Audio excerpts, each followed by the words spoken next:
Welcome back to DAGryffyn Hobby. My name's Dave. I've been working in the train room, trying to straighten up, clean, and organize, and because I was moving all my cars and engines around, I figured it was a great time to run them. So in this video, I'm running some stuff that I probably have been neglecting for quite some time.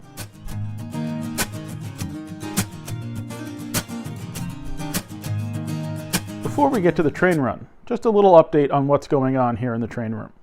I got a new shelf for under the layout, one of the metal shelves to hold my cars. So I did a major reorganization of those shelves. I got rid of some stuff that was just taking up room in the middle of the room. And I've started working on a new workspace. Currently, my workbench is an old computer desk that's just kind of sitting in the middle of the room, and it makes the whole room feel so much smaller. It's a great spot for working and making videos, but not so great for the room itself. So the cart that I was using for my control center before I built the new one, I'm going to convert that into a roll-away work desk. If I mount a wood top on that cart and make it about 3.5 feet wide, it should roll right under the layout when I'm not using it. I'm hoping that that's a project that will free up some space and make it a little easier to work in here. As far as the layout's concerned, I have been working a little bit on the inner loop, and I think I've got it all set. So before we get into this train run, let me show you the new lift bridge. This bridge is using the same hinges as the larger bridge, although the hinges on this bridge are a little bit smaller. I think the board under the bridge is a 3x2 or a cut down 3x2. I've got the bridge secured to it with a couple of zip ties, and then the track is screwed down to the wood. And the reason I am doing that and not screwing the bridge down is because I tried that, and I guess it's old and brittle because once I started trying to tighten any of the screws so that the bridge wouldn't move, the plastic started breaking on the bottom. So I've got it zip tied so that it is holding it pretty securely and in place, and then I have a couple of screws through the track right into the wood. It works pretty well.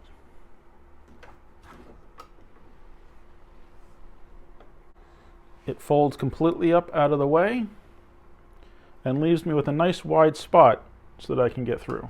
So there will be a lot more work done on this, but at the moment, I'm pretty happy with the progress.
I hope you enjoyed the video. Thank you very much for watching. Please remember to like, comment, subscribe, and I'll see you next time on DAGryffyn Hobby.